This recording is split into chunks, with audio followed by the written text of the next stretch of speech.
Well, the thing that appeals to me about science is that it is intellectually challenging, and it underlies everything around us, particularly chemistry.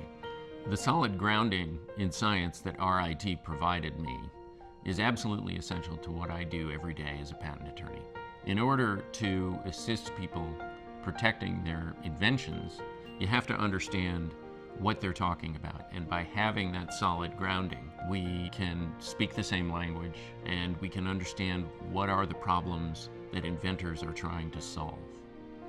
And that, to me, speaks volumes about the quality of the education that I got here at RIT. Brian was an undergraduate chemistry major, and his love seemed to be in organic chemistry, which is a very difficult subject for many.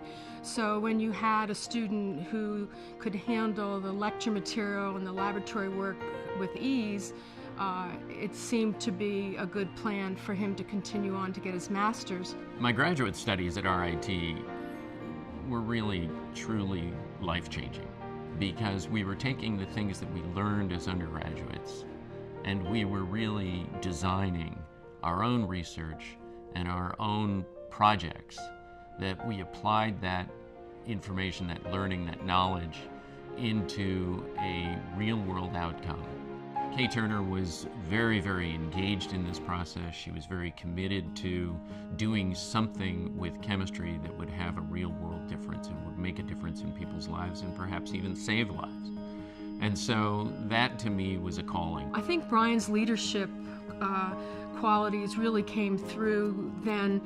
He was not only a leader in the laboratory, but he also became the duly appointed social director of the group. So he was a good leader in many, many ways. He was a very, very hard worker in the laboratory, but when it came time to play, Brian always had great ideas about what they should do to kind of relieve that stress of the lab work. In many respects, I have RIT to thank for everything that I have today. It gave me an education, it gave me a career, it gave me a platform on which I was fortunate enough to meet my wife, and that then has given me my family. There was a turning point for me when, at an alumni event in Washington, D.C., shortly after we had moved to Washington, Ed Lincoln came into town and hosted an event. I introduced myself to Ed, and he hit upon a pretty good idea. He was looking to reconstitute the Alumni Association Board of Directors. Those were very interesting times because there were just 5 of us or so in a room wondering, how do we get this thing off the ground, and how do we reconnect the alumni to the university? Because there was a perception back then that there was this disconnect. So there was a lot of uncertainty in plotting the course forward, and Brian was really kind of that voice of calm and reason. Okay, this is how we do it. He's the one who really expanded that board and brought it really to life. He brought in students. He expanded the board from 10 to 30. Acting as a leader should lead, really, providing that kind of direction and sense of purpose and enthusiasm and optimism that there's a brighter future here. He can see the vision of what we can be for the future. Brian brings that to our meetings. He brings that passion, he brings that vision, he brings that sense of who we can be. I have often described RIT as a classic diamond in the rough. It is an incredible institution filled with committed people who are passionate about what they do.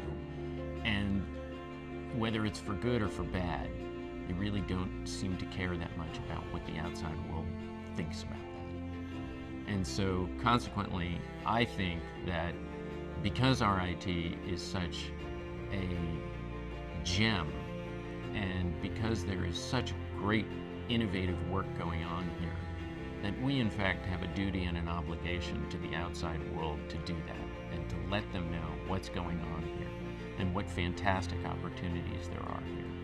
And so I would say that one of the things that I have taken on as my own mission, first as a member of the Alumni Board and now as a member of the Board of Trustees, is to help ensure that that message gets out there. I think Brian's greatest impact in RIT is to be an incredible role model for what the ideal alumnus should be. And above all, he's incredibly engaged in alumni activities and on the Board of Trustees.